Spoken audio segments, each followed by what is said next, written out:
Слышь, на этот раз очень важная клиентка. Если еще раз повторится такой косяк, в этом месяце будешь жрать эти бумаги вместо зарплаты. Понял меня? Дуй отсюда.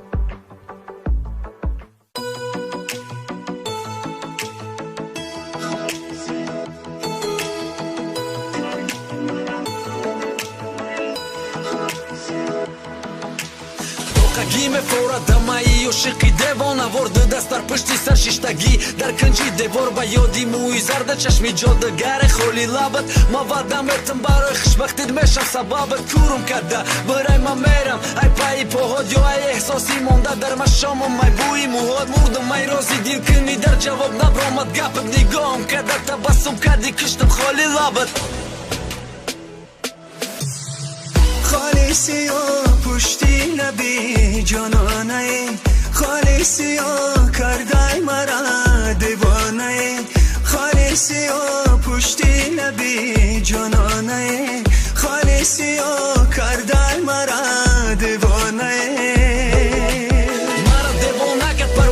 روی شمی سوزانده سوختم در حقش پروا نکرد فقط دو سوزانده دویزی حسنت با فکرم ساختنی آتش در قلبه بیا باش که شدی خاموش که آتشی قلب دیل بهتر نولانه در فیغان بهتر حیرانه تنهامان بهتر بماره به انصاف رحمه نداری انسان میخوام نگاه کرده در چشمات ای دستت قبم بگو ما عاشقم با نمو خالصی و هیلبت خالصی و پشتی نبی جانانه خالصی و کرده مرا دیوانه خالصی و پشتی نبی جانانه خالصی و کرده مرا دیوانه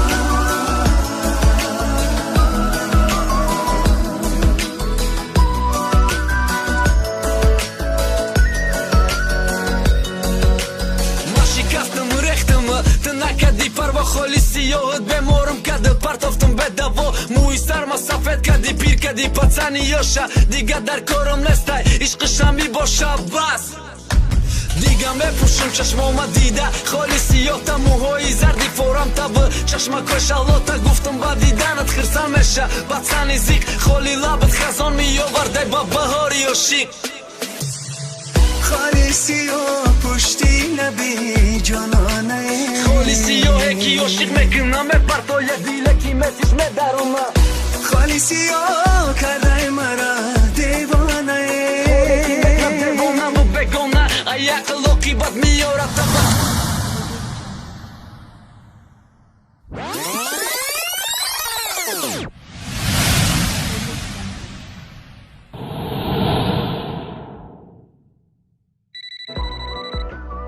Алло. Здравствуйте. Здравствуйте.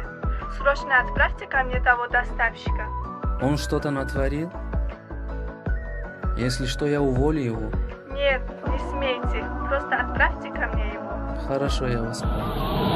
خالصی و پشتی نبی جانانه خالصی و کرده مرا دیوانه خالصی و پشتی نبی جانانه خالصی و